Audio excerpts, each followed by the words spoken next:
Let's get to a big F1 shakeup tonight as they're approving the entry of GM and Cadillac as a new team, bringing this sort of legendary American brand into one of the most storied motorsports arenas as well. You know who's behind the wheel of this deal?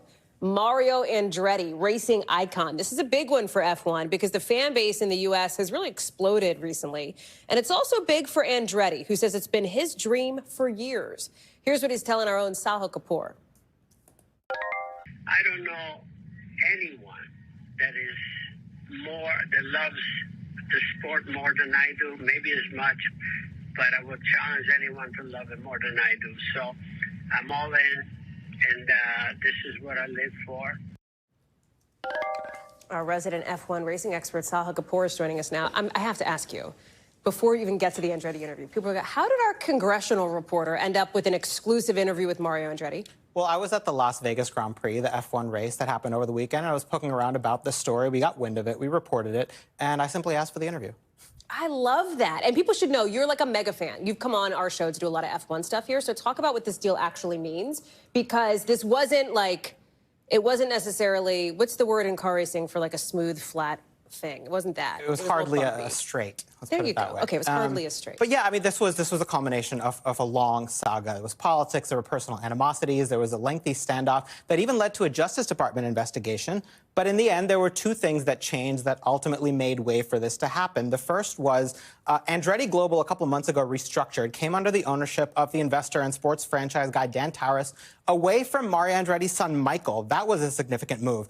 GM also stepped up its commitments, promised to build its own engine and power unit in the coming years. That's enormously valuable to Formula One because very few companies have the resources and the kind of investment it takes to do that. So in the end, not really a bad compromise. Even though Mario Andretti's name won't be on the race car, it'll be under the Cadillac F1 brand. He's still going to be on the board advising on key decisions. And frankly, he sounds over the moon about it. Take a listen to what Mario told me.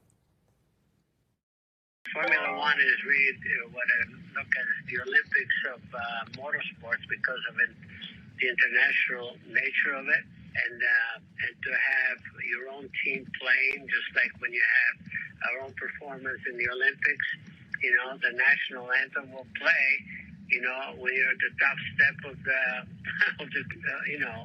podium. So that's what you're looking for.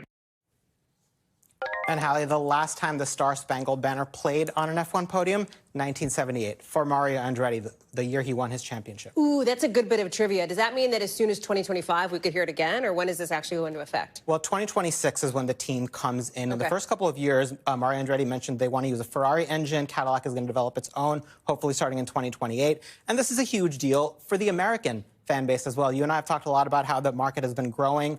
And F1 has been pushing it. They've been doing these showy things to try to get more and more people interested and excited, especially after that reality show. Absolutely. But the one thing we've never really had is something big to root for on the home front. That's interesting. You know, the only American team right now is Haas F1. It's not well known. It has not really been successful. It even uses a European engine. The only American driver over the last decade and a half, Logan Sargent, got fired earlier this year for underperforming. The promise of Cadillac F1 is that it can change that by bringing something special to the U.S. fan base. One driver that Mario Andretti mentioned he's looking at, one of his seats, he said, is going to be reserved for a young American driver, Colton Herta. Okay. The IndyCar driver, he said, is under consideration for this. I've never seen you this excited talking about a government shutdown, Sahil, so I'm so glad that you're able to come and flex some non-congressional muscles with us. Thanks, Hallie. Thanks, friend. Appreciate you. Thanks for watching. Stay updated about breaking news and top stories on the NBC News app or follow us on social media.